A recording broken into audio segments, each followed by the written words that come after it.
Chers amis, bienvenue à une autre édition de nos dévotions.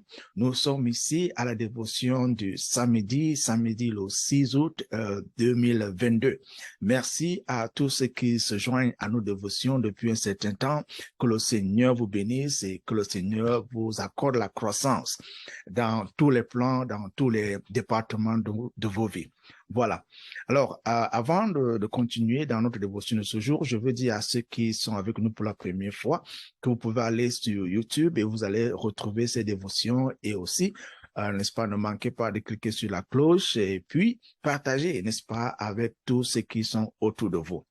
Amen. Et également pour ceux qui envoient les sujets de prière, je dois vous rassurer que je suis en train de prier pour vous et je viens de recevoir un témoignage et le témoignage porte sur le succès sur le plan académique. Amen. Alors, je ne sais pas celui qui est en train d'attendre du Seigneur, n'est-ce pas, un succès sur le plan académique, je vais prier pour que le Seigneur t'accorde ce succès-là. Peut-être c'est pas toi ou alors c'est tes enfants. Que l'Éternel leur donne la sagesse et l'intelligence dans le domaine académique. Voilà. Alors aujourd'hui, nous allons lire la parole de Dieu comme d'habitude et nous allons donner une petite explication avant de prier. Et le titre que je peux donner, n'est-ce pas, à notre dévotion de ce jour, c'est le jour de ta visite ou alors l'heure de ta visite. Lisons la Bible dans Luc chapitre 19. Nous allons lire le verset 41 et sauter jusqu'au verset 44. Le verset 41 dit, « Comme il approchait de la ville, Jésus, en la voyant, pleura sur elle. » Il s'agit ici de l'entrée de Jésus à Jérusalem. Alors, il pleure sur la ville. Verset 44. « Ils te détruiront, toi et les enfants au milieu de toi, et ils ne laisseront pas en toi pierre sur pierre, parce que tu n'as pas connu le temps où tu as été visité. » Chers amis, l'ignorance et le manque de discernement par rapport à ce que Dieu fait entraîne la destruction dans la vie de plusieurs enfants de Dieu. Le passage biblique que nous venons de lire porte sur l'entrée de Jésus à Jérusalem. En d'autres termes, ou alors si nous prenons le titre même de ce chapitre, si je ne me trompe pas, le titre est « Jésus pleure sur la ville ». Il pleure sur Jérusalem. Mais pourquoi Jésus pleure-t-il sur Jérusalem?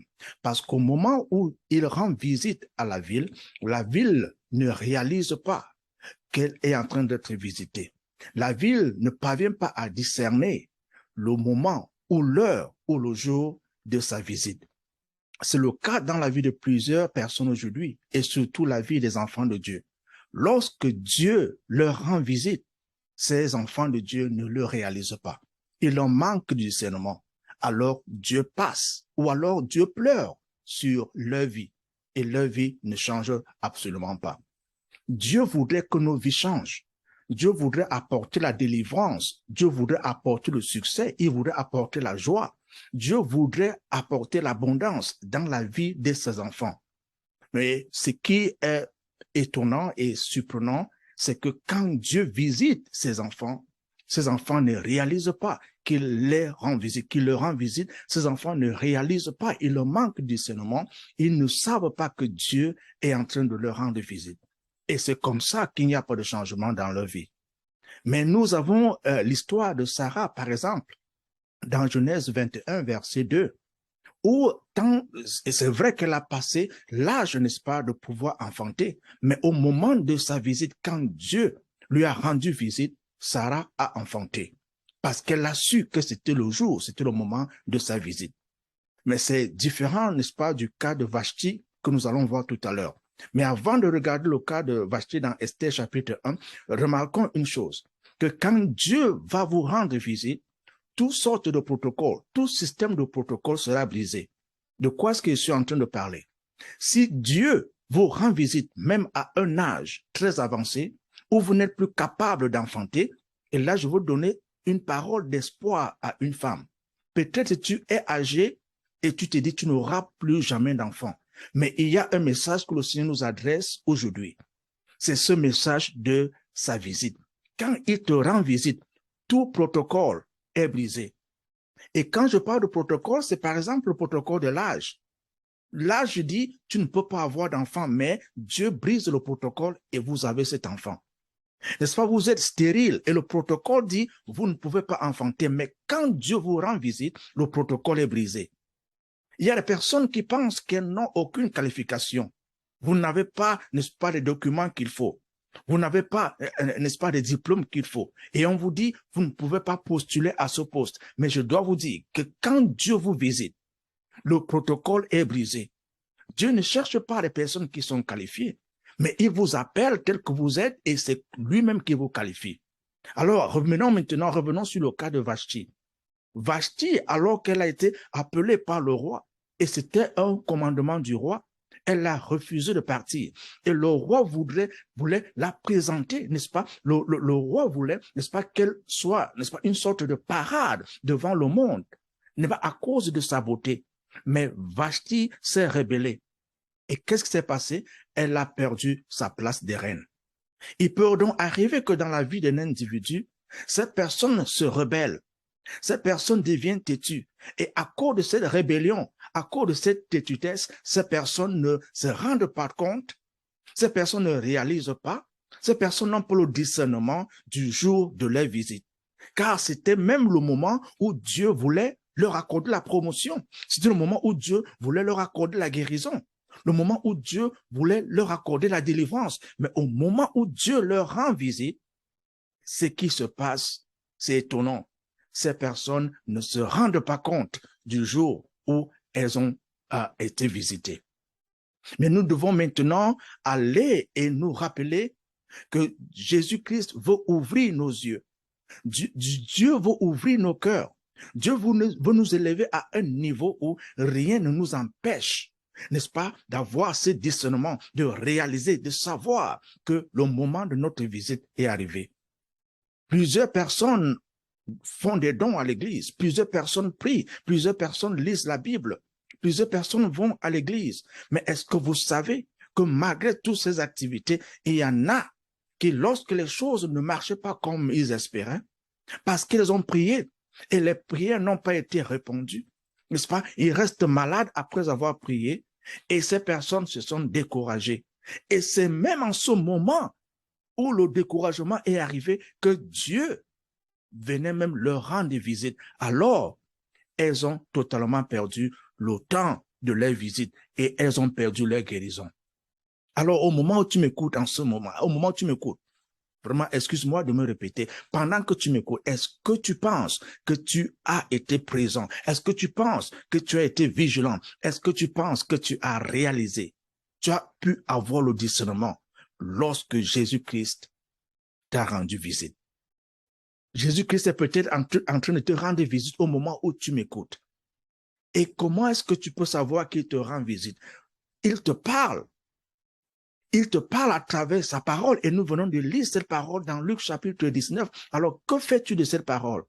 Tu peux l'accepter comme parole de vérité et laisser cette parole maintenant travailler en toi afin que des fruits sortent de toi. Ou alors, tu peux écouter cette parole et la rejeter. Mais certainement, c'est le moment où Dieu te rend visite. C'est le moment où Jésus-Christ te rend visite. Et quand il te rend visite, il t'appelle. Il t'appelle afin qu'il fasse de toi son enfant. Et je veux prier pour toi. Si tu n'as jamais accepté Jésus-Christ dans ta vie comme ton Seigneur et ton Sauveur personnel, car c'est de ça qu'il est exactement question. Parce qu'il rend visite à ceux qui le connaissent, il rend visite à ceux qu'il a déjà rencontrés, il rend visite à ceux qui l'ont accepté, ceux qui ignorent Dieu, ceux qui ignorent Jésus-Christ. Même au moment où il leur rend visite, ces personnes ne se soucient vraiment pas. Ces personnes rejettent la parole, ces personnes rejettent l'évangile, ces personnes rejettent même le nom. Elles n'ont pas le courage de prononcer le nom de Jésus. Mais toi qui m'écoutes en ce moment, je te donne cette occasion de dire à Jésus, viens dans ma vie, sauve-moi, délivre-moi, sois mon Seigneur et sois mon Sauveur personnel. Si tel est le cas, je vais prier et je t'en prie, rejoins-moi dans cette prière. Dis tout simplement, Seigneur Jésus, j'ai besoin de toi. Je t'ouvre la porte de mon cœur et je te reçois comme mon Seigneur et Sauveur personnel. Pardonne tous mes péchés et donne-moi la vie éternelle que tu promets. Aujourd'hui, je t'accepte, je te reçois. Je crois que je suis né de nouveau. Je crois que je suis pardonné et je crois que je suis ton enfant aujourd'hui. Au nom de Jésus. Amen. Et si tu as fait cette prière, je te dis félicitations. Ce n'est qu'une question de foi et bienvenue dans la famille chrétienne. Ne manque pas de dire à quelqu'un, peut-être un membre de famille ou un ami, certains ne comprendront pas, mais dis-leur que tu as accepté Jésus-Christ dans ta vie comme ton Seigneur et ton Sauveur personnel. Lis ta Bible chaque jour et aussi fais partie d'une assemblée chrétienne où Jésus-Christ est prêché et où la parole de Dieu est enseignée. Et je t'invite aussi à parler à Dieu dans la prière parce qu'il écoute nos prières. Alors nous allons maintenant dire merci au Seigneur pour cette parole que nous venons de recevoir. Jésus-Christ a pleuré sur Jérusalem parce que la ville n'a pas reconnu le jour où elle a été visitée. Nous prions que quand le Seigneur te visite, quand le Seigneur te rend visite, tu seras capable de réaliser qu'il est là. Tu seras capable de réaliser qu'il t'appelle. Tu seras également capable d'avoir le discernement de sa présence. Seigneur, nous te disons merci parce que tu nous appelles. Et quand tu nous appelles, nous reconnaissons ta voix. Et Seigneur, nous ne voulons pas ignorer le moment où nous sommes visités. Le moment où tu nous appelles à toi, Seigneur, nous voulons répondre à cet appel.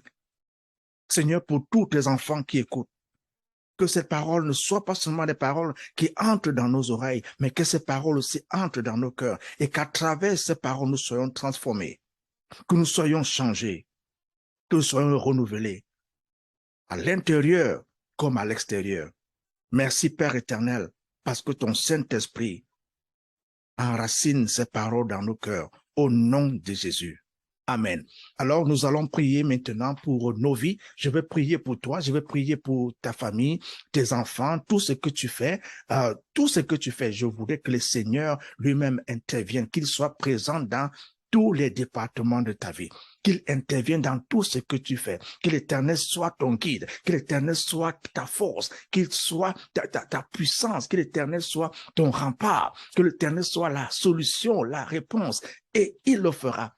Car il dit tout ce que nous allons lui demander au nom de son Fils Jésus, il le fera. D'accord? Prie avec moi. Père éternel, pour tout ce qui s'associe à moi, Seigneur, dans la prière de ce jour, que ton Esprit Saint les assiste dans tout ce qu'ils accomplissent. Seigneur, que ce soit sur le plan professionnel, éternel, que le Saint-Esprit soit avec chacun d'eux au nom puissant de Jésus-Christ. Seigneur, pour ceux qui travaillent dans le gouvernement, Seigneur, que ton Esprit Saint les assiste. Les décisions, Seigneur, grand Dieu, qu'ils prennent, que ces décisions soient inspirées de toi au nom de Jésus-Christ. Seigneur, je prie pour tous ceux qui travaillent dans le corps de la police, Seigneur grand Dieu, que ce soit dans la gendarmerie, Seigneur grand Dieu, tous ceux qui sont dans les forces de l'ordre, que ta main éternelle soit sur chacun, la main de protection, la main qui guide, au nom puissant de Jésus. Seigneur, il y en a qui travaillent, Seigneur, au niveau des décisions, que ce soit des gouverneurs, Seigneur, que ce soit des maires, des préfets, des sous-préfets. Seigneur, je prie également pour les présidents, que ton Esprit Saint touche les cœurs de tous les présidents dans le monde et que ce cœur se tourne à Jésus au nom puissant de Jésus. Seigneur, je prie pour les familles, qu'il y ait l'harmonie dans les familles, qu'il y ait harmonie dans ta famille, que la paix règne dans ta famille, que l'harmonie règne dans ton mariage, dans le puissant nom de Jésus-Christ. Je prie pour que l'amour règne dans ton mariage, dans ton foyer, dans le puissant nom de Jésus-Christ. Tout esprit de division, j'enlève tout esprit de division de ta vie, j'enlève tout esprit de division de ta famille, tout esprit de division de ton foyer, au nom puissant de Jésus-Christ. Là où il y avait la confusion dans ton foyer, j'enlève cette confusion, car cela vient de l'ennemi, dans le puissant nom de Jésus-Christ. Je prie également pour que ton corps soit établi en Christ. Que ton cœur soit établi en Christ, que ton cœur soit un cœur de paix. Alors j'enlève toutes sortes de peurs, j'enlève toutes sortes d'inquiétudes de ton cœur dans le puissant nom de Jésus-Christ. Ne t'inquiète de rien, mais en toutes choses, dans la prière et les actions de grâce, fais connaître tous tes besoins à Dieu. Je prie que le Seigneur que j'invoque en ce moment prend soin de tous tes besoins dans le puissant nom de Jésus.